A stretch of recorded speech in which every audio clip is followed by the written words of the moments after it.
Show. Lakithia Nicole Show. Lakithia Nicole Show. Lakithia Nicole Show. I said you're watching, yeah. Lakithia Nicole Show. You may see my glory. You may see my glory. But you don't know my story. This is the Lakithia Nicole Show. It's the Lakithia Nicole Talk Show. Hey, what's up everyone? Welcome to Lakithia Nicole Talk. I am Lakithia Nicole. I have special guests with us. For those who don't know, can you tell them your name? Right, my name is John Yannis. I'm a professional MMA fighter from a little West Texas town, Florida, Texas. Yeah.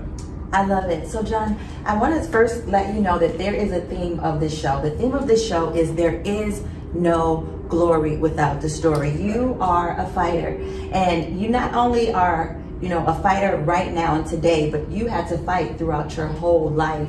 And what I want to do today is take those who don't know you throughout your journey, and so that they can see, that you are a survivor, you are a testimony, and you made it through, but you had to go through some things in order to get where you are today. Right. And so let's start from the beginning of your story, because as I read your bio, I've seen that you have been through it all. You name it, you've gone through it, lived through it to tell it. So take us to the beginning, when the beginning of the journey where your parents divorced. Right. So that's where it all began. That's what I like to tell people. It all began whenever my parents, they split up and divorced. I had just turned 7 years old, and that's where my fight began. I've always been a fighter, but that's where my real fight began. My parents split up, divorced when I was 7, and at this time there was only I had 2 sisters living in the house with me, and then also my mom, who was a single mother now after her and my dad divorced. So that led me off into the streets at an early age. I was just a kid, looking for sports, to play. I was at the city park playing basketball with the friends, or at the baseball field playing baseball, just trying to do something, sporty, trying to always play sports, something I grew up doing. And with that, it led me into getting involved in just street activity. I got involved and exposed to the street life, because of that. And can you tell them where your journey shifted in that age? Because you got involved in the streets at a tender young age, and I want the viewers to understand, how early on it started in your life. Right. So I went out into the streets trying to play like at 7 years old, but by the time I was 9, I already been involved into like drinking, getting drunk, and I also smoked marijuana for the first time at 9 years old. I skipped the cigarettes and went straight into smoking weed, and I was 9 years old whenever I was really heavily involved in drinking and smoking weed. I was that 9-year-old kid hanging around with the 14, 15, 16-year-olds, 20-year-olds sometimes, getting drunk and, in the rotation of the marijuana as well. So, I got into that kind of lifestyle, at a very young age, where, I was hanging around with the bigger kids doing the. And in the streets, they call it the big homies. Yeah, the big homies. Yeah, for sure. Yeah, I was with the big homies, where, they take me under their wing, and they show me the ropes and kind of teach me their philosophy on how the game goes and how the street code is, and that was really all the knowledge I had growing up. As far as away from school, I was learning the street life. Yeah, let's talk about your father, because you highlighted to me at one point how your father talked to them, let them know some of the things you witnessed, like you mentioned. You saw your father.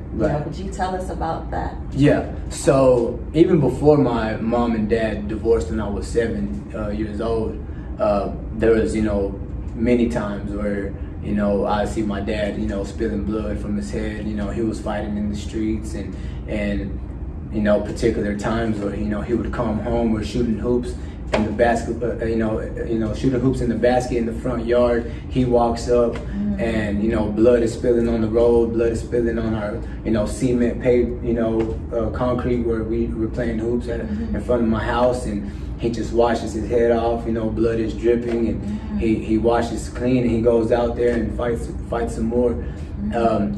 And that was just one of many stories, you know. There was many times where, like I said, I just see, you know, blood spilling from my dad, and just from him fighting in the streets. So that kind of traumatized me, built anger in my heart at a very early age. So I witnessed a lot of that even before my parents divorced. So when they divorced, it was kind of like I went out to the streets and also got to experience even more of that, you know, just around me. So to me, it was just a part of life. Like, you know, blood is gonna get spilled here, fights are gonna happen here, ball is gonna get played here, and this is the game, you know. So. Wow, so you had to develop that mentality, you know, at a young age. You thought, unfortunately though, because I feel like some of these things that you've gone through, no child should have experienced. Right. You know what I mean? But, you know, the thing about the Bible is that, you know, the Bible clearly says that all things work together for our good, according to those who are called according to his purpose. And so with that being said, you know, it was a lot of trauma that you experienced, but it's actually working for you in current day. I wanted you to highlight some of the experiences more so that you had in that led you to where you are right now. Like you're, you know, you said you also spoke about in the streets, right? And so so how old were you when you had your first fight in the streets with these people? So my first fight in the streets, I was probably about 9 years old, right? And I remember getting beat up, you know, but I kept coming back and I got beat up. Was it a child or an adult? He was probably a year or two older than me, so he wasn't that much older than me. But I just remember, like, you know, it wasn't a few weeks after that, you know, we got after it again and I came out on top, and after that it was a wrap, you know, on that end. You didn't like that? I didn't like that. I was definitely, and just because I also, you know, seeing my dad, when he'd get beat up, he'd come wash the blood off and go fight again, you know. So that was kind of embedded into my head, you know, like, you know what, I took the L, but I'm gonna come back and we're gonna fight again, you know. And so growing up even at a, you know, very young age, I had you know, witnessed a lot of violence, a lot of like I said, the blood spill. And so my first time ever fighting, I was probably about 9 years old. And after that, it was just something that I started to wanting to gain a name in, you know, just fighting. So I was fighting in the streets. I turned 12 years old. Fast forward a few years, I turned 12 years old. I'm in 6th grade, and my cousin, he's seen the life that I lived. Like I wasn't as privileged as the other kids. I wasn't I didn't have, you know, all the nice things, or, you know, a lot of the kids around me, or the kids not around me, but the kids that I went to school with, I noticed, you know, they get, you know, a lot of what they need, and even some of what they want, you know. And for me, it was a struggle getting the things that I needed, you know. And so my cousin at this time, he sees my situation. I'm living with him and my dad on a corner house of the block, and he tells me, you know what, cuz, I'm gonna show you how to make fast money. You know, we come from nothing. He was probably about 7, 8 years older than me at this time. So I was 12, he had to be around 19 or so. And he was there hustling and slanging. So he's like, you know what, stay home from school. It was on a Friday. He was like, stay home from school and I'm gonna show you how to make fast money. And so there he goes. He starts, you know, cutting up crack rock. You know, he starts cutting up crack rock, and he's like, this is 10, this is 20, you know, don't give this out, they ask for this, you know, and do that, and when I get back from work, you can keep everything you made. And so I say it all the time, you know, I missed school that day, but I learned how to make fast money, and that was my first time ever getting exposed to the actual drug dealing side of the streets. You know, I was 12 years old when I got introduced to that part of the streets. And so there I was, 12 years old, on the corner of the block, people rolling up, and I'm passing out crack cocaine and collecting the money from it. It wasn't something that I did after that constantly, but it was something that if I ever needed money, it was something that I would go back to my cousin and say, hey, I need to make a little bread, give me some work, right? And that's because of sports. You know, I mentioned in my biography that, you know, in every dark time or every dark cloud, there's a silver lining. There's a light that shines. And now that I look back, as I'm more mature in my faith, I look back and I I see how God used sports to save me Yeah. from the full consequence of the street life, right? Yeah. So I was basically hustling just to get the things that I needed, some of what I wanted, but I'd leave it alone because I had passion and love for sports. And so that's actually what, led me into fighting these older guys around, 12, 13, 14 years old. I'm fighting guys that were older than me, bigger than me, but because I was athletic and I had a lot of athleticism, fighting came natural to me, not only, was I traumatized from things in the past that happened to my father, but I was also athletic and I was, in shape all the time. Yeah. Great at all the sports that I played, and so it carried over even to the streets to where I could gain my name fighting these older dudes. And in my town, I was known as, that 13, 14, 15-year-old crazy teenager that, would fight anybody and was knocking dudes out,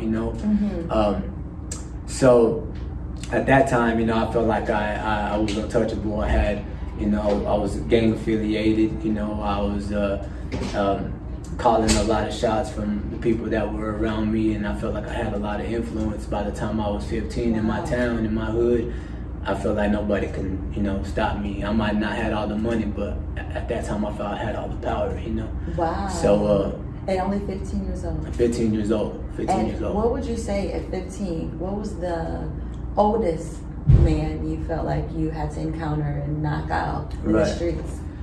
So the oldest person because we did bare knuckle boxing, it was you weren't allowed to wrestle. Somebody was either quitting, getting knocked out, or gonna get hurt. Bare knuckles was like this? Yeah, it was straight beef. There weren't no gloves getting put on or nothing like that. This was all street beef. This was all for respect. So you started boxing, but without the gloves. Basically, yeah, because in the streets, that's just how it was. You didn't have no respect unless you knuckled up. Yeah. So if you were beefing with somebody, you go to the backyard and you fight. Yeah, you fight. And if somebody gets dropped, then you don't follow them to the floor. You tell them, hey, get up, we're gonna keep boxing. So you either gonna get knocked out. Yeah. So that was that respect we had in the streets. See, I come from a small West Texas town, and guns didn't get pulled out a whole lot. I mean, they got pulled out, but you shoot somebody, you're gonna get caught because it's small communities. So we learned how to fight with our hands. So that's how we got our respect. We fight for your respect, you fight for your name, and you fight over that beef that you got with somebody else. And so, I was 15 years old and I fought dudes, 23, 24, 25, 32. And was it a knockout for these ages? I was known in the streets a whole lot for knocking dudes out, bigger than me, older than me, in front of multiple witnesses, And what do you feel gave you so much heart? Man, I think what gave me so much heart was the pride that my dad had. So my dad had this pride about him that and it's funny because growing up, he always told me, like, always remain humble, but remember that you're a beast. And that stuck with me forever since I was literally knee high. Right. And he's all like, he used to always tell me this, you always be humble, but remember that you're a beast. But he would tell me this, but he was the most prideful that I knew, right? So that not fearing anybody, it came from that pride that my dad carried, My dad carried that pride, and I just felt like I was walking and trying to earn my own name as his son in the streets because of how he was known in my town. So you just basically continued off where he was, like, right. You got all of this actually from your father. Right. Yeah, because he was my hero. Like even with him being an alcoholic my whole life, and it being the main reason him and my mother divorced was because of his alcoholism. Okay. He was always my hero. Yeah. I remember being in elementary school, 3rd, 4th, 5th grade, and my sister's choosing to live with my mom, and here I am. I could be living comfortably with my mom, where she was staying, but instead I choose to get some clothes from my drawer, put them in a bag, and just rock with my dad. No matter. Sometimes sometimes I was staying, at a bootlegger's house playing poker, cigarette smoke in the air while they're playing, and here I am trying to sleep on a little futon or something because I had school the next day. and that's just because I wanted to be with my dad, right? Yeah, So to me, he was always my hero, right? And so let's fast forward now and more into, you know, kind of get into the glory part of the story, right? Because this is all glorious, but it's not glorious until something more glorious happens and shines light on the past. So fast forward, I'm in 9th grade and 15 years old, and I'm slanging a lot more in the streets. I'm doing a lot more dirt in the streets, and my dad, they find him in the alley, laid out. He had liver failure, he had a heat stroke, and a slight heart attack all at once. And they found him unresponsive in the alley in my hometown. And so I was at high school at the time watching the softball, girls play softball, and long story short, we get to the hospital he's at. They have to fly him to the bigger city of Lubbock, where I'm from. They fly him over there. They said he's not gonna make it.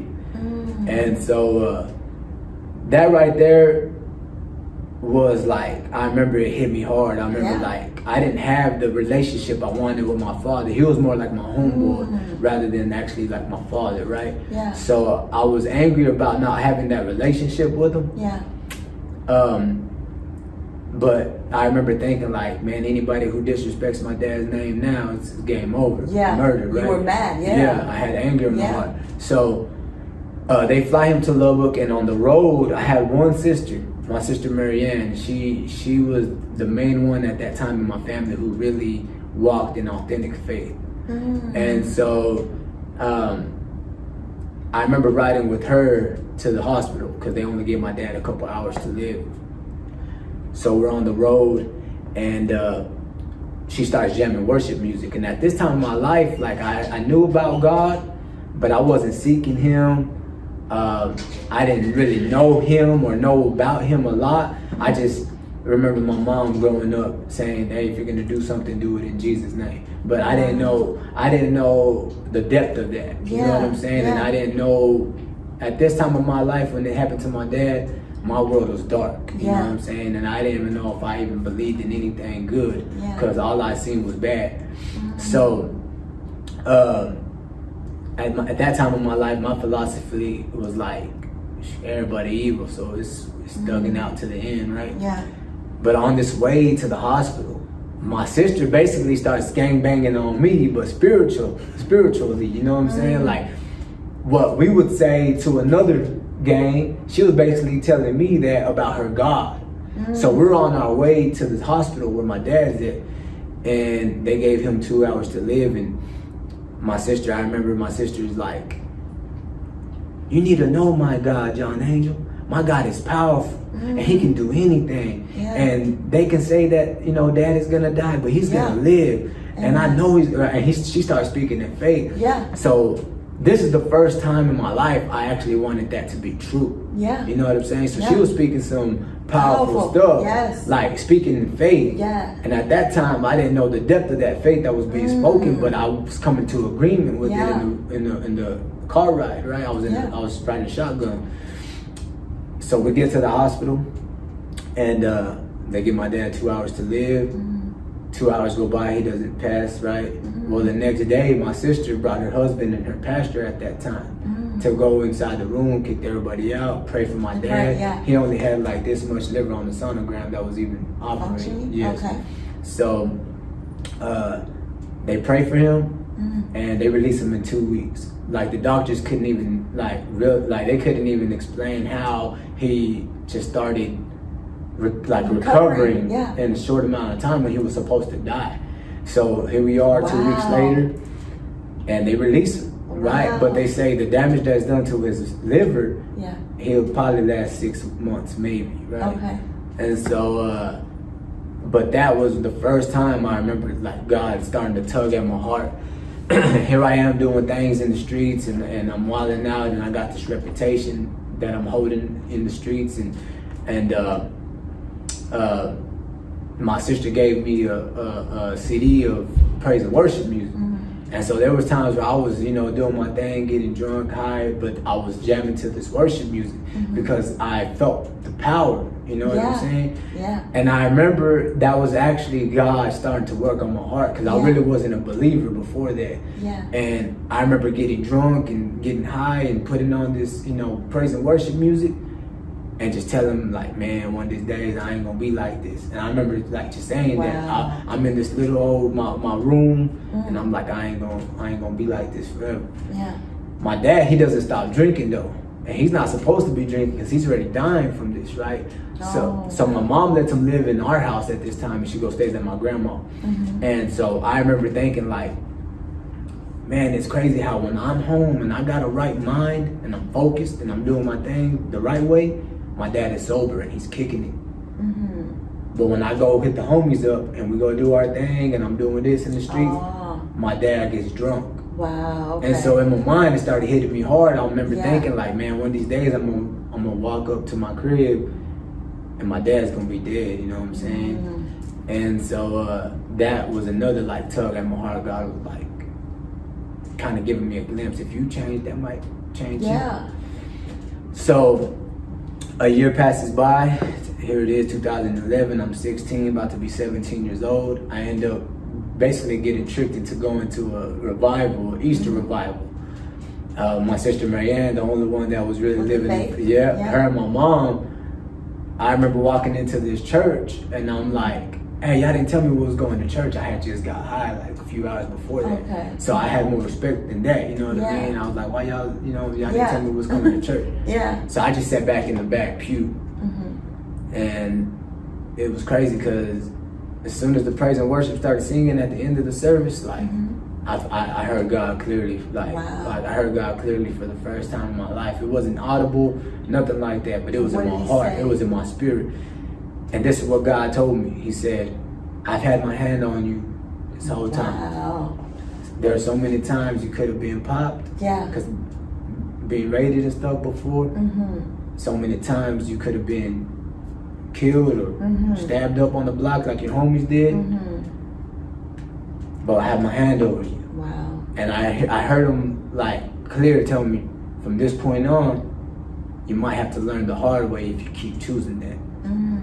And so I remember like, as the song was singing, it was called I Surrender. I was just gonna say. Yeah, I Surrender. And and then another song called I Give Myself Away. Right, I give myself so you can use me, right? So as that song is being sung, like I just feel God telling me like, you gave your whole life to the streets, like this is all you ever known. Why don't you give your life to me the same way and give me a shot? And so I remember pulling off of the church, premises, telling my mom like, hey, I'm done with the life. Because my mom and all them, they knew, my sisters, my siblings, they knew the life I was living. I lived it in front of them.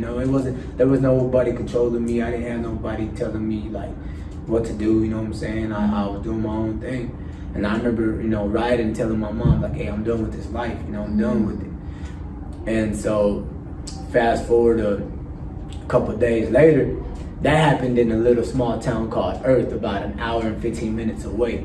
When I get back, I forget the environment I left. So I felt good and got prayed for and everything like that. Got heard from God. But I forgot when I come back home, that dope is still in my room. The homies are still gonna come check up on me. Like it was that was an escape. But it was a divine appointment. Right?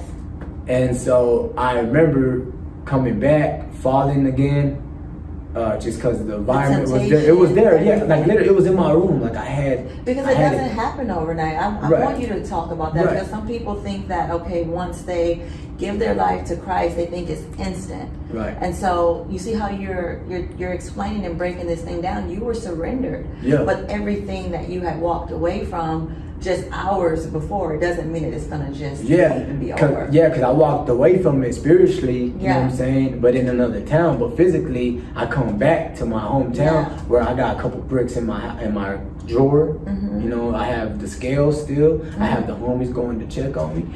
So it was like I fell and started blazing it up with the homies like an hour or two later. And that's whenever I felt like the enemy, like I was listening to his lies, like you ain't gonna ride for God. Look at you, you know what I'm saying? You got prayed for, say you was gonna ride for him, and now look at you now, you ain't riding for him. And so I wilded out for like a whole month straight, just straight, like evil. And May comes around, and I completely surrendered my life to the Lord. Like, I remember being in my room, and the Spirit of God was there. Like, God was in my room. Like, it wasn't in no church pew this time. It was me and God in my room. And I remember like just getting pulled out of myself and just seeing my life. And I just fell to my knees and like, God, I need you. Like, my prayer was this: God, if I don't live for you from this day forward, kill me now, because there ain't no reason to live. I done tried it all. I done did it all. I thought that's what it was, but that's not what it was. So yeah, I read that in your story. You felt empty. Yeah. Yeah, it was something you felt that you were missing. Yeah, because like I'm telling you, in Florida, you can still go to Florida now, and even those dudes who are still living that life, they respect me because they know the work I put in, but they know I'm really living for the Lord now. So, at that time, I thought I had it all. You know, I was quarterback in high school, and I was still slinging in the streets. I was point guard for the varsity team, but moving rock in the streets, you know, things like this. And so I thought I had it all, and then the females came with it and things like that. And I was sitting on my own little throne, but I was broken. You know, I wasn't filled. You didn't feel wholeness. Right. So at that moment in my room, I cried out to God and said, God, I tried it all, I've done it all, and I'm not satisfied. I said, if I don't live for you from this day forward, kill me now. Kill me now. I want to die right here if I don't live for you. And at that moment, the whole weight of sin that I carried on my shoulder came off of me. The burden that was so heavy on my chest, I felt like the Spirit just came and just comforted me as the weight of sin and shame and guilt and the hurt that I did to many people and to myself went away. Yeah. And I went from, you know, doing all this and all that one day to the next day not even wanting to cuss. Like, I was changed. Like, people looked at me like, so bro, you shifted this particular time. That at this time it was overnight. You surrendered everything. Everything. At this time it was overnight. Nothing. Powerful. I didn't want nothing. I don't want none of the streets. I don't want nothing. My homeboys come the next day. I mean, imagine going from what I was in this life. Wow. And then the next day a homeboy comes to my crib and it's a whole different John Angel he's talking to now. Like, what? It threw them off for a loop. They couldn't believe it. Like, they couldn't believe it. Like, you know, they couldn't believe it. I had one homeboy tell me, man, that's only gonna last like 2 months. Wow. And it's been 10 years. Really? It's been 10 years. Wow, so that's powerful. So fast forward, and now I want to kind of go into the ending on how much glory this is. Yeah. And this is how it ends. I get saved, and it was like a Saul going into Paul. I just started preaching and started ministering the gospel. Really? Yeah, they literally so I got saved when I fully surrendered. It was May 22nd, 2011. Wow. June 17th was my first ministry event, and I was in my town. Wow. At the courthouse, there was like a little palladium, had some music. I used to do worldly rap too back in the day, and I started doing Christian rap, and I started preaching to the streets, and at that time I felt like I was just on fire. I already knew what happened to me in my room, but for everybody else, they couldn't believe it, so they couldn't receive it so fast, you know? Yeah. But now that they see me and where I'm at now, they're like, man, that was real. Like 10 years later, this dude is walking the straight and narrow. Wow. So I get saved 2011. I started ministering all 11. I'm still a minister, right? So I graduated in 2013, and I started working, right? I started working, and I always loved fighting. Like I said, it came from my past life. Came naturally. Yeah, it came. I grew up fighting. Yeah. So this time, here I am, like 7-8 years saved, maturing in the faith, been ministering, and I just felt it in my heart to compete again. You know, I wasn't playing football, basketball for college or nothing like that, but I could fight. You know, so I was like, it was always a bucket list. Hey, let's do one cage fight, right? So I started in 2017. I started MMA fighting. Okay. started MMA fighting. From my first day walking into a gym to my first fight, it was only a month and a half. Wow.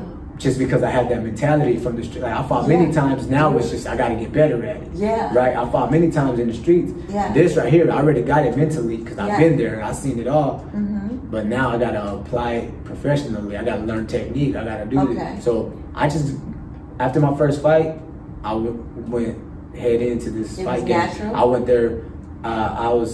After my first fight, I averaged 4 fights a year for 3 years until I turned pro. Where I'm at. So was the professional aspect as natural for you too, to get in alignment with, you know, you take out the street elements? 'Cause Yeah, you have to learn yeah. like almost the business side of it. Yeah. So, but it wasn't hard though because I was already saved. I've been a believer. Yeah. I was a believer for 7-8 years, so I was already mature in my faith. I know how to deal with Wow. people. I'm a little bit more of a people person now. So it Wow. was God's timing. Yes, allowing timing me into is right. everything. It's People don't everything. know that. Yeah, Timing. because I had the same skill. I was athletic. Mhm. I had the same skill in 2013. I mean, when I was in 2007, when I was 13 years old. Yeah. I had that same skill Yeah. and same potential, but my mind wasn't there. I was thrown off, and so if it would have happened Yeah. then, I probably wouldn't even be alive now. You get what I'm saying? Mm. So timing was everything. I started in 2017, and my dad is still alive, right? In 2017? Yes. Amazing. So here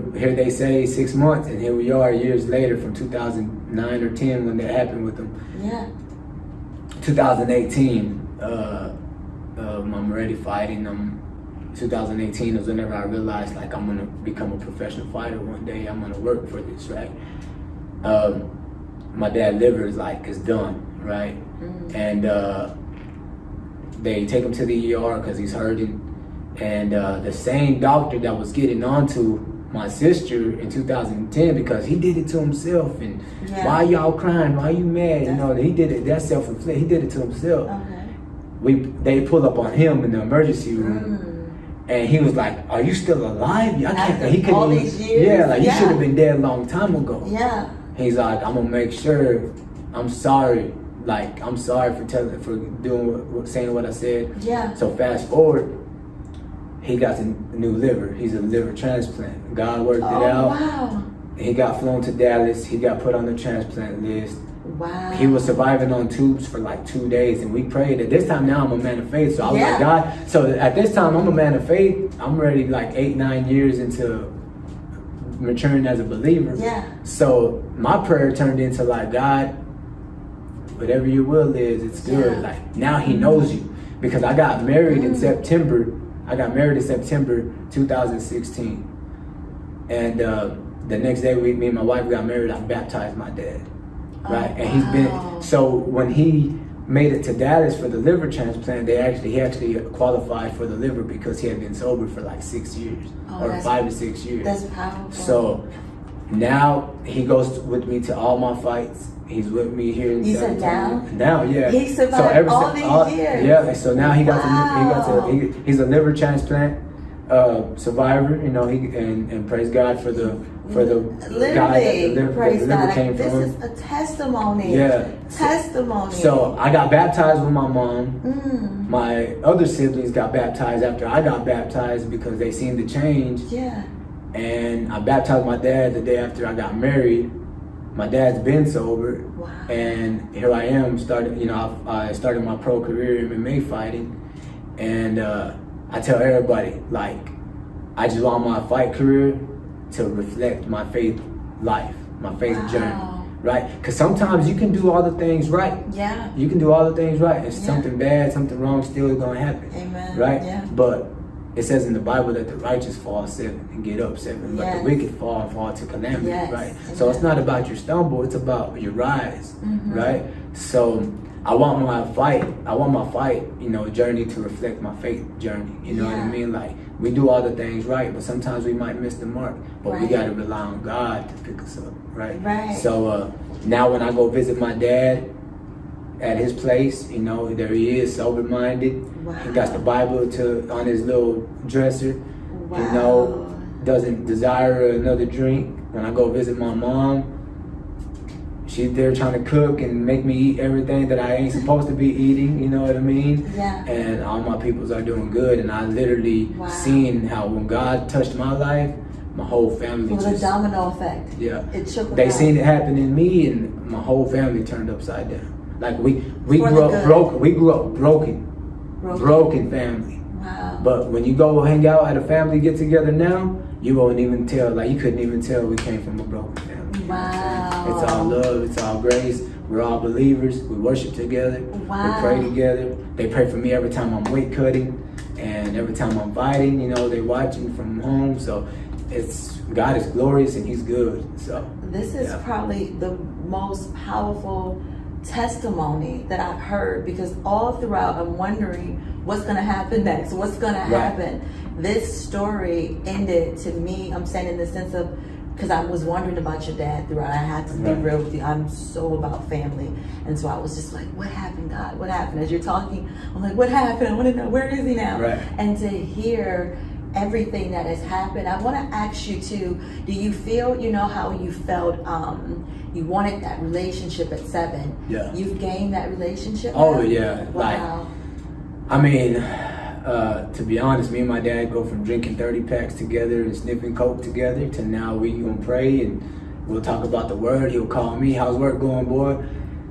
Work is going good, because I'm also a wind technician. I'm a wind technician. I work in the wind turbines. So my dad calls me every night. Every night. Every night. You get off of training, boy? You're like, yeah, I went to work.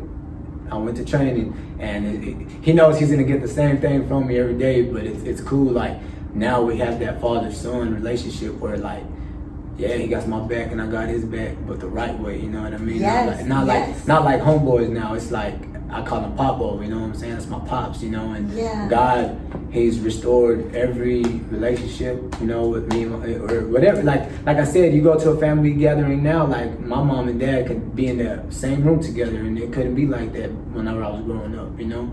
And now they can be cool and talk and play phase 10 together, and yeah, they're still divorced, but they respect each other, you know. They see what God has done, you know. And you're living proof, you and your family, that God is a God of restoration. Oh yes. And that God is a healer, right? Yes, He's a healer. And would you say He's also a deliverer? He's a deliverer. Yes, Sure. He's a deliverer. He's the healer. He's the great physician. Yes. He's the resurrection. Yeah. Anything that's dead in our lives, He has the power to resurrect. Yes.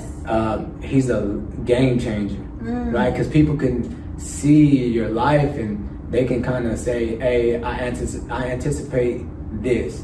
But God, He's like, He'll change the whole game. Change the whole Right. game. He'll change Once the whole you game. surrender, because it was in your surrendering that God saved your family, He saved you, He saved your life, and you also have this incredible career right now. The reason why we're here doing this interview, and I want to fast forward.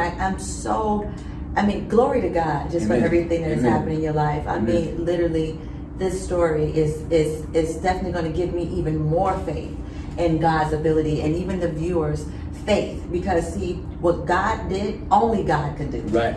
No human can do this, but you were touched by God, and God came to you and spoke to you and change your life. Amen. And I want to move forward to, you're going to be fighting this big fight tomorrow. Can we get into that? And one of the things is, I want to say, I flew in from New York, and I was mentioning to you guys, I have the glasses on because I had no sleep. You were saying today your face looks better because you wanted to wear the glasses also. Right. So what happens where your face? Yeah, you know, as we were talking earlier, you said something like, a lot of times people see the glory, but they don't see the story. They don't see the story. And so that's kind of the same way with the life I live now, right? Okay. How I tell you that, people can see something, but they don't see what happens behind the scenes, right? They see And the glitz and the they see the glory, but they don't see the story. They don't know the see story, it. right? Yeah. So, yeah, people, they see me fight, they see me chiseled up, and I'm in shape, and I've been on a winning streak, and on a 6-7 fight winning streak, and so they see me continually, leveling up and elevating in the sport. As I started professionally this year. This year you started professionally? Yes. Yes, Wow. I'm 1-0 as a professional, and this weekend will be my second professional fight.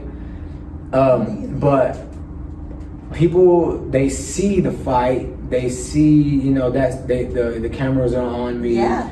They pay for the pay-per-view to see me fight, and it looks cool, right? I mean, it looks cool, but behind the scenes, like, this type of discipline that it takes to stay in shape, the type of lifestyle that you live is not normal. And, you know, last but not least, the weight cutting. Okay. So you have to weight cut to make your fight weight. Yeah. So you got to watch your diet to the T. You got to intake every part of your macronutrients to the T. And to be completely honest, you know, the normal people, I don't know, I call them normal people just because being a fighter is not normal, right? Yeah. It's naturally for every single person in this world, it's natural for them to kind of get away from confrontation, physical, you know, altercations and things like that. It's natural for somebody to not want to get hit in the face, right? It's very unnatural to put yourself into that fight or flight type, you know, mentality, or that survival mode, right? But the discipline it takes, and the taking care of your body that it takes, and the discipline that it takes for your health, you know, and your dieting. A lot of people, you know, it's just a big mountain that a lot of people in this world cannot fathom to climb, right? That discipline to, I talk, I'm doing a show on it because I feel like once you can gain control over even the things that you're putting into your body, that's like, I think that's like the beginning steps, you know, of transitioning yourself, because I think it's mental too. But I also think it's so important to be disciplined as what we're putting into ourselves. John, I want to thank you for your amazing story. I want to wish you luck for this fight tomorrow. No, I don't wish luck. I wish you blessings for tomorrow's fight. I thank you so much for sharing your amazing testimony. It was beyond, you know, and it was definitely glorious. And so I thank you so much, and I think you're gonna take him home tomorrow for sure. Awesome. Yes. Lord wills it. That's what's gonna happen. Right? Yes, for sure. Thanks for having me. Absolutely. Thank you so much. Thanks for tuning in. This is the Lakithia Nicole Show. It's the Lakithia Nicole Talk Show.